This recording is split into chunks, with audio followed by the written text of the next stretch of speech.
I actually wanted to get into the cesspool business. Okay, wait. Nobody I've ever heard of wants to get into the cesspool business. So why did you want to get into the cesspool business? I was in the funeral home business.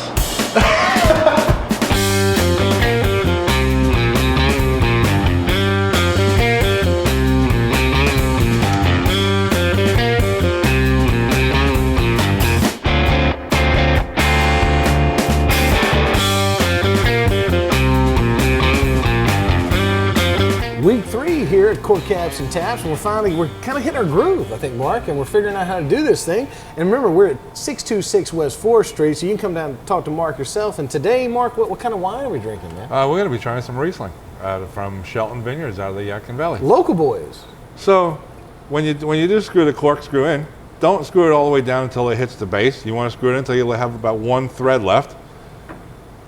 Pull your corkscrew down, catch that first hinge on the edge of the bottle. Mm-hmm. That works it out part way.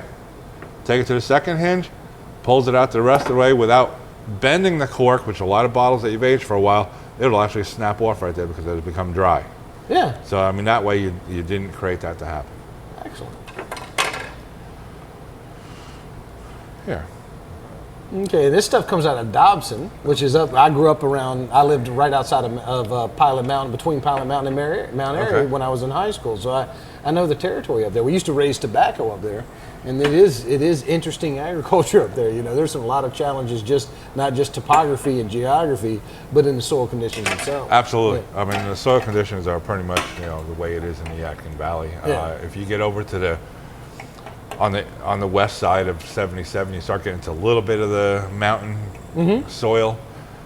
I know you got me doing the swirl. See, the swirl just happens. Yeah, now it's a habit. Now, this would have been stainless steel fermented as well. Rieslings are. You don't oak age them because you don't want the oak to overpower the fruitiness and the spice flavors that you get from a Riesling.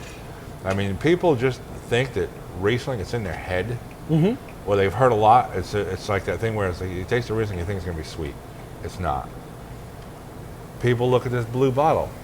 This is West Bend, of course. I have to bring that out once in a while. We actually have West Bend Wednesdays where they're half price. But neither here nor there. We've done a lot of changes when I started at West Bend. This was our traditional label that we had before. This is a 3-piece label. We had a 4x6 label. It's very just square. Yeah. We actually cut out the top to make when this goes on a shelf. Well, not to be a redneck, but is there a difference in the color? Is there a reason for the color of the bottle, or at least for is there? It has something to do with the flavor of the wine, the story.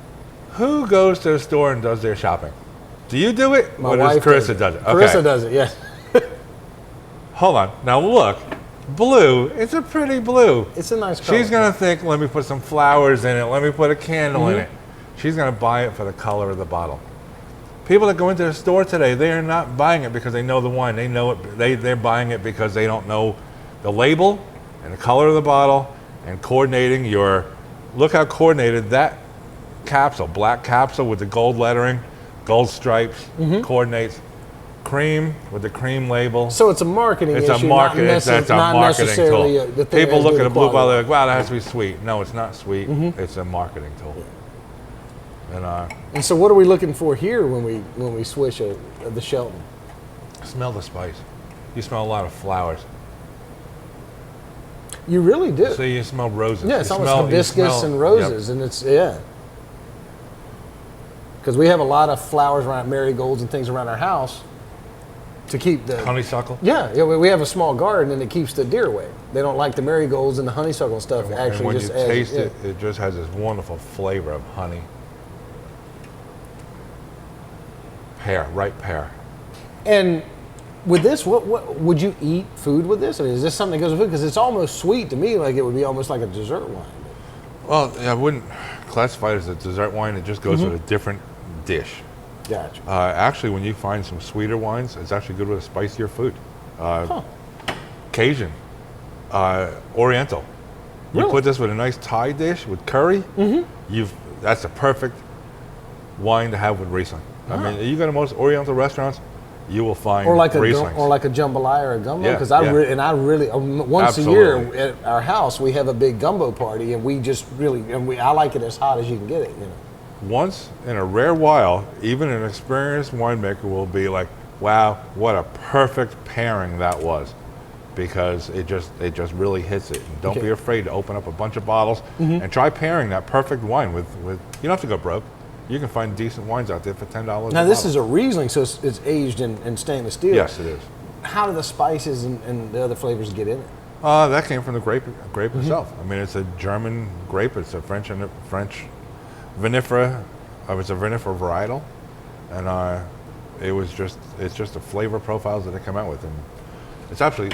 A lot of people will actually look at it and say, in all Rieslings, not just this one, they notice petroleum. You will notice kerosene. And that's usually in what my family used to make, Sauvignon which is Blanc. moonshine. Yeah, you would taste a little bit of that. No. And, you know. Kerosene, petroleum is generally known for Riesling, and you will find that cat urine is actually known for Sauvignon Blancs. So just remember, if you want to find something proper, you want to find a proper Riesling, look for kerosene. Look for cat pee and a really. Because I used to. I mean, when I was in, we'd get the kerosene hat. When you get a bad, when you get a bad mix at a bar, the guy would give you the top part of the cocktail is loaded with liquor. No kidding, I don't know. Yeah, they called it a kerosene hat. All right, didn't know that. But this is actually this is really accessible wine Absolutely. too as well. It's like, I mean, not necessarily the wine connoisseur. And Shelton Riesling is available just about in every store around. I mean, Lowe's, Harris Teeter, Food Lions. So be sure to get a bottle. It's really nice. Absolutely. You see? Swirl. Pull in a little air, remember?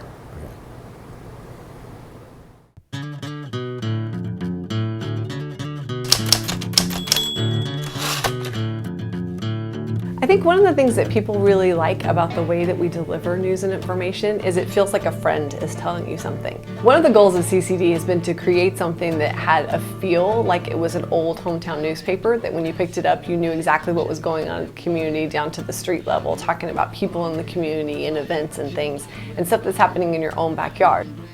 Beer. Yes, sir. Oscar Blues. Mama's Little Yellow Pills. Mother's little helper. Yeah, absolutely. Like the Rolling Stones, like Mick said.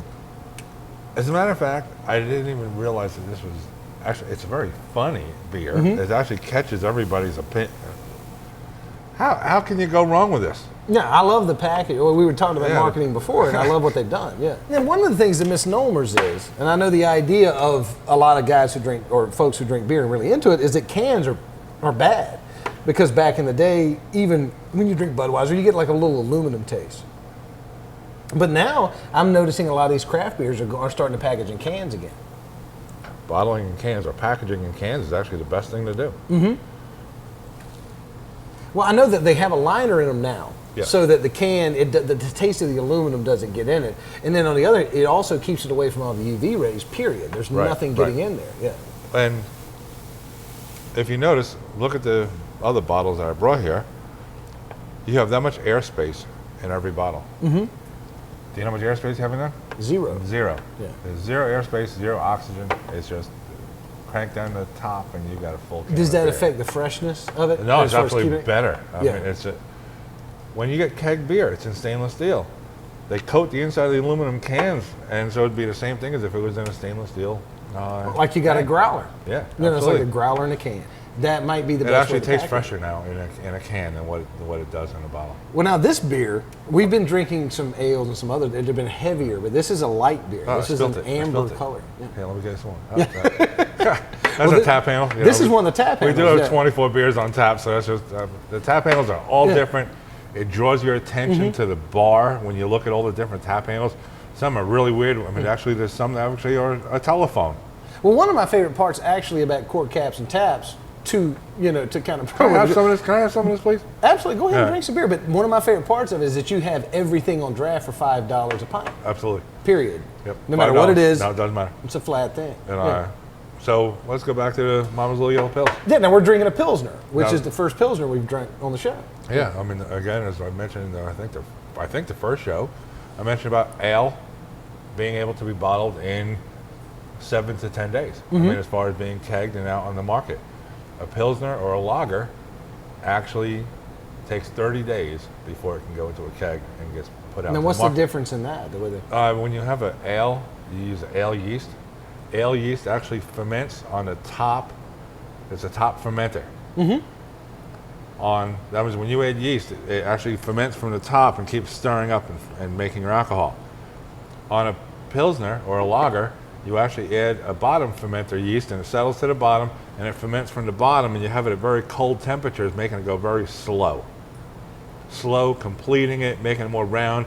Most Pilsners, Budweiser, Coors, they're all lagers. Pilsners. Lagers. Oh, lagers, really? Okay. So when you taste them lagers, they are actually very smooth. There's not much character to them the way you do when you have an ale.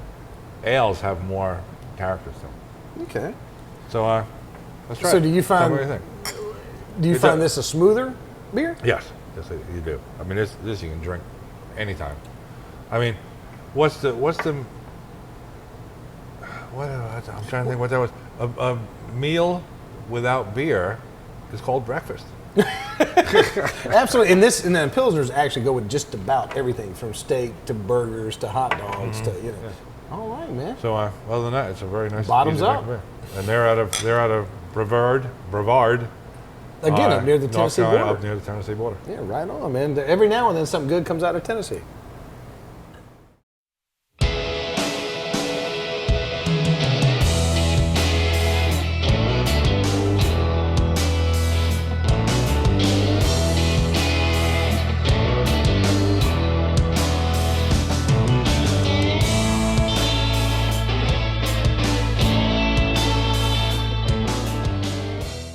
Thank you for another week of Tolerating Our Behavior. And what's up for next week, Mark?